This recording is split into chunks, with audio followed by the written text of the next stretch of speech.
So someone sent in a question asking like how to do a Avril Lavigne "Love It When You Hate Me" type beat, mainly for the 808s. So we're gonna do that. I've actually never heard the song, so I'm gonna give that a listen. But I am familiar with 808s and beats because I do listen to Jaden Hossler, or Jaden, not Jaden Smith. All right, 40 seconds in, I've got the gist of it. It's featuring Black Bear. Don't ask me my opinion on Black Bear. Don't ask me my opinion on Black Bear. Yeah, let's start it. So it starts very electronic. The chorus is acoustic, easy enough. Let's just record some guitar parts, and then we will sort everything out later. Okay, it's actually recording now. Jesus, I almost didn't record the audio for this. All right, this is what I got so far. So the verse goes like this.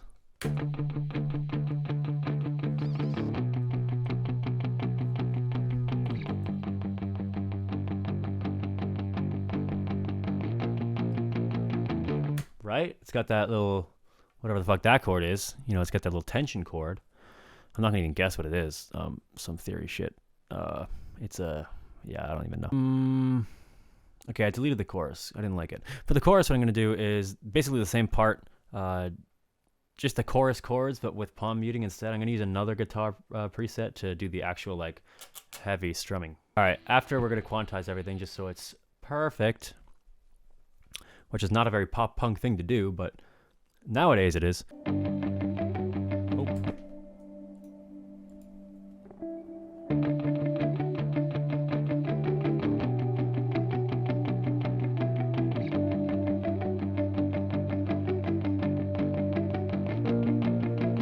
Okay, that does it for the guitar right now. We'll add some guitar later, but right now let's get the synthy shit in there. I'm gonna say, I'm gonna go with Serum right now. We've got these great presets by Make Pop Music. I feel like they will deliver perfectly. All right, this is what we got so far.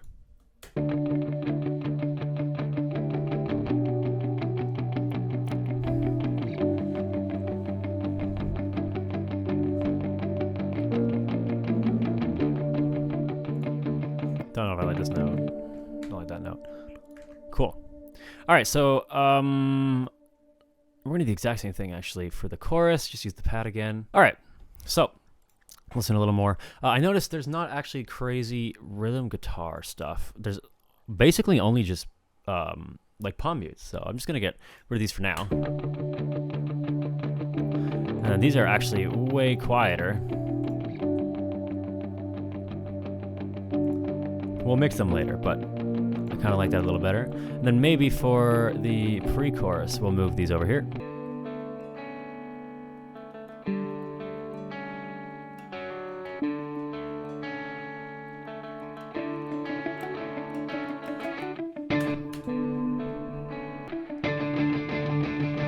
There we go. I like that. I like that a lot. Cool. Okay, so we made this little bridge section here with this guitar rhythm-ish, lead-ish thing. It's like, it's not very powerful. You'll hear it. It's very like a light sounding guitar.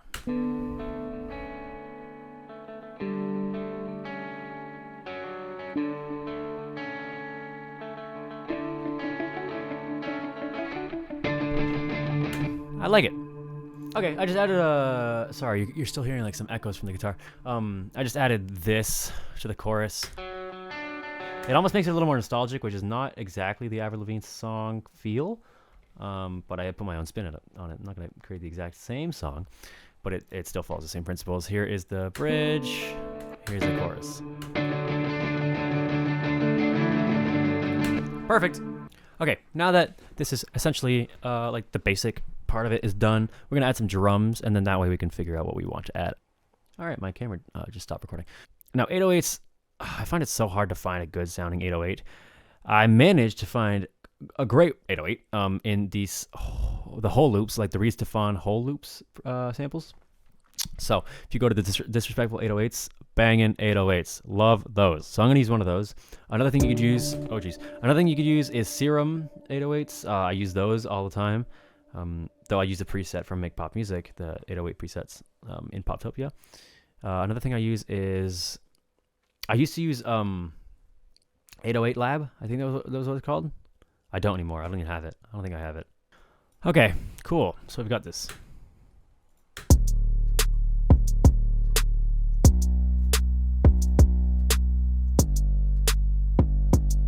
Okay, so what I've got for the verse is...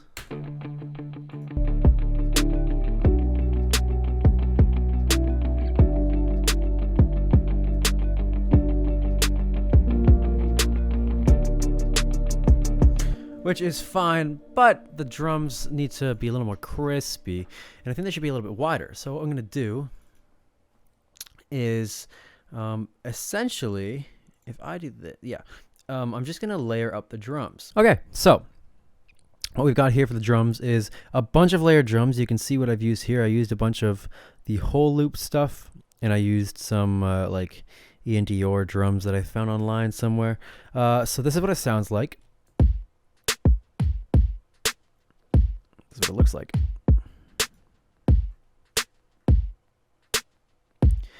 And so to make it a little bit more tasty, I added a snap that has a Haas effect on it, which widens it. So it's, if I take that out, it'll sound like this. And with it. Same thing with this snare right here, which was wide.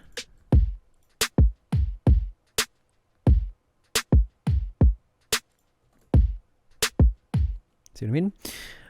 Hopefully you can see what I mean. And the hi-hat as well was just like boring. So I just added the phaser on it, and it kind of has a little bit of movement. You can hear it here. Just a tiny bit. You can see what it does if I do this. Might even change to a phaser.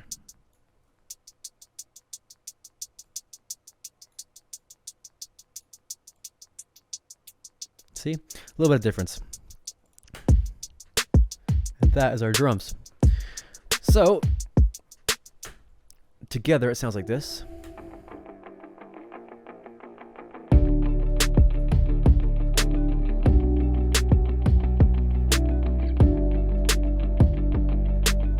And I have this little section right here that sounds like this. Super basic, super boring, but in the mix it sounds pretty nice. Now, the guitars are actually quite weak in the verse and pre-chorus.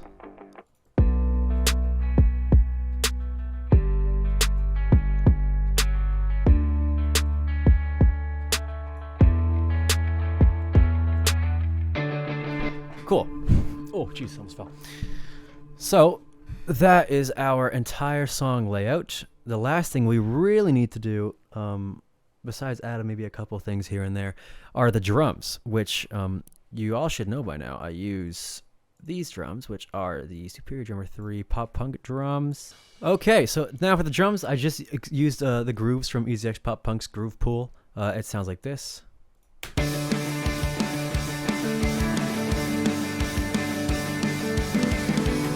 So they're not as, I don't know, clean. No, sorry.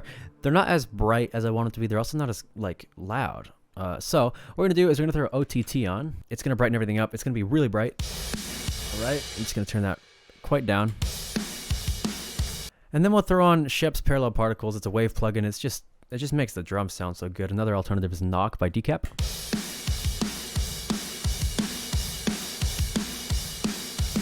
And then we're just going to throw this on. And then we'll throw this on. This is a free compressor by Analog Obsession.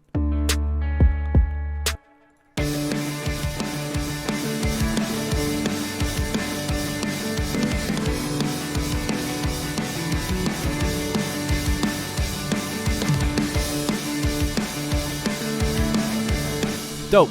Okay, cool. I don't like the way these sound entirely, so I'm just going to throw an auto filter on because I don't really like the highs.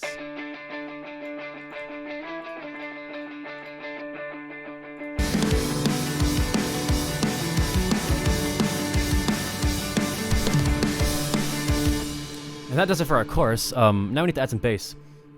Now, you can record real bass. I tend to do that a lot.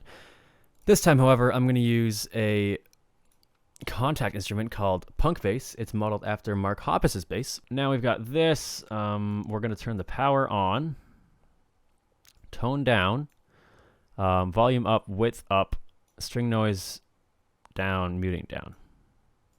And then we'll just lace up now. Okay, we got the bass. This is what the bass sounds like. It's a bit bright. You can kind of hear it here. I want to be a little bit fatter, right? So I'm going to throw our bass on. Our bass is Waves plugin. It's great.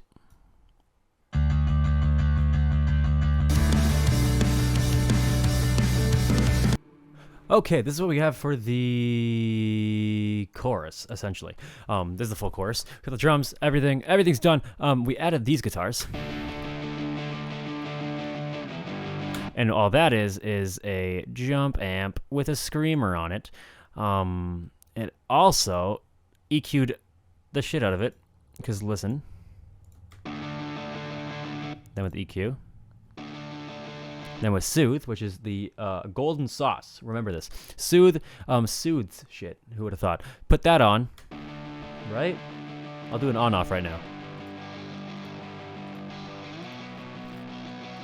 Right? Makes it so much easier and nicer to listen to. So I put that on both these. I also put Soothe on this as well. And now the entire thing sounds like this.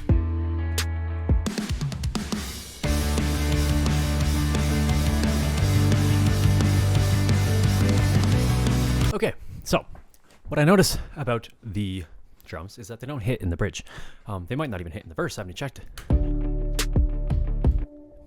Not really. So I want to do some sidechain compression, which is when you put a compressor on and you sidechain it to the loudness of the drums. So the more loud the drums get, the more compressed the layer gets, whatever you put the compression track or layer on. Plug it on. Jeez, sorry, I just ate. I'm out of breath from eating and running up the stairs. So I want the pad to duck, so I'm going to throw a compressor on that. So we're going to sidechain that to the drum rack and then specifically to the kick.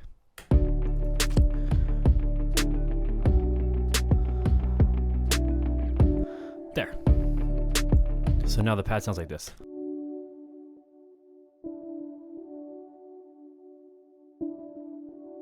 You can't really hear until I put it on some other tracks, so I'm going to do the exact same thing on the rhythm.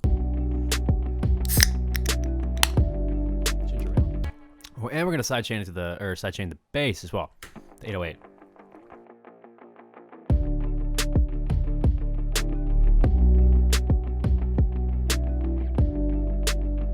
And honestly, that's the track. I mean, it's half done anyway.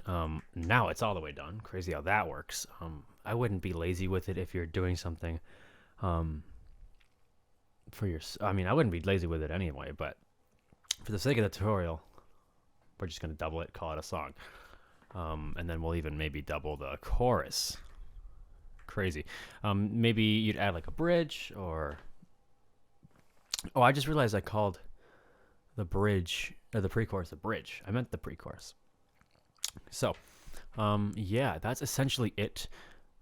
So just remember, make sure you layer sounds when you're doing trap drums, especially. And for the 808s, it's just kind of like a trial and error thing, testing out 808s.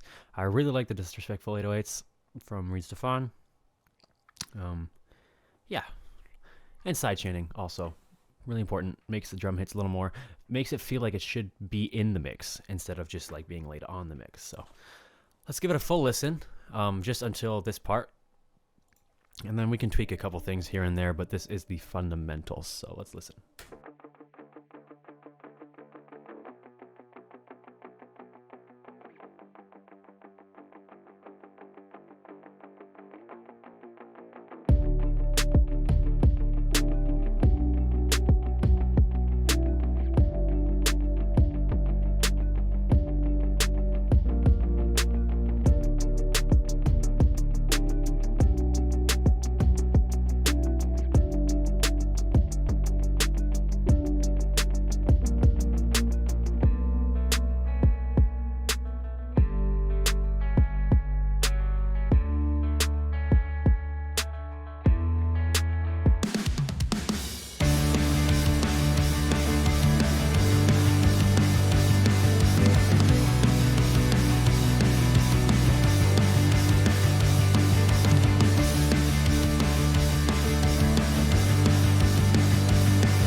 And that's that.